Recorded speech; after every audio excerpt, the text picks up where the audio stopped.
রাজবাড়ির বালিয়াকান্দিতে নিখোঁজের ৩ মাস পেরিয়ে গেলেও সন্ধান মেলেনি মান্নান শেখ নামের এক যুবকের। সন্তানকে ফিরে পেতে পথ চেয়ে বসে আছেন তার বৃদ্ধ বাবা-মা, আর বাবাকে হারিয়ে অনিশ্চয়তায় দিন কাটছে ৩ বছরের শিশু মাইশার।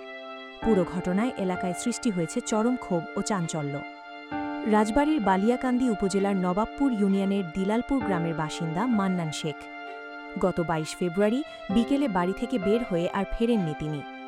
স্বজনদের অভিযোগ, তেঁতুলিয়া বাজার ব্রিজ সংলগ্ন এলাকা থেকে পূর্ব শত্রুতার জেরে তাকে অপহরণ করা হয়েছে।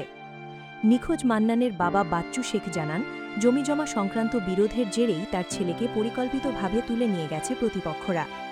এ ঘটনায় ৯ জনকে আসামি করে গত ২৯ এপ্রিল বালিয়াকান্দি আমলি আদালতে মামলা দায়ের করেছেন তিনি। আদালতের নির্দেশে পুলিশ তদন্ত শুরু করলেও ৩ মাসেও কোনো কুলকিনারা করতে পারেনি আইনশৃঙ্খলা রক্ষাকারী বাহিনী। আমার ছেলের নাম মোহাম্মদ মান্নান শেখ। আজ ৩ মাস যাবৎ ওর পাওয়া যাইতেছে না।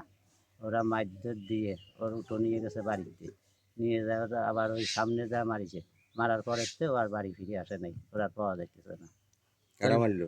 মারিছে মোল্লারা, অজিত মোল্লা, আজিত মোল্লার ছেলে পেলে, অজিত মোল্লার ছাওয়াল, অজিত মোল্লা। দাবি আমার ছেলেটা ওরা মাইরে কোন জায়গা নাহিছে, আমার ছেলেটা আমার হাতে ওরা আনিয়ে দিচ্ছে। থানায় তো তেমন গুরুত্ব তেমন একটা দিতেছে না, আমি এর জন্যই মামলা দিয়ে আইছি। এদিকে একমাত্র উপার্জনক্ষম ব্যক্তিকে হারিয়ে মান্নানের পরিবার এখন মানবেতর জীবনযাপন করছে। বৃদ্ধ বাবা মায়ের কান্নার রোল আর ছোট্ট শিশুকন্যার বাবার জন্য অপেক্ষা, সব মিলিয়ে এক হৃদয় বিদারক পরিবেশ তৈরি হয়েছে ওই এলাকায়। এই বিষয়ে বালিয়াকান্দি থানার অফিসার ইনচার্জ আব্দুর রব তালুকদার জানিয়েছেন, বিষয়টি গুরুত্বের সাথে দেখা হচ্ছে এবং তদন্ত সাপেক্ষে দ্রুত প্রয়োজনীয় ব্যবস্থা গ্রহণ করা হবে।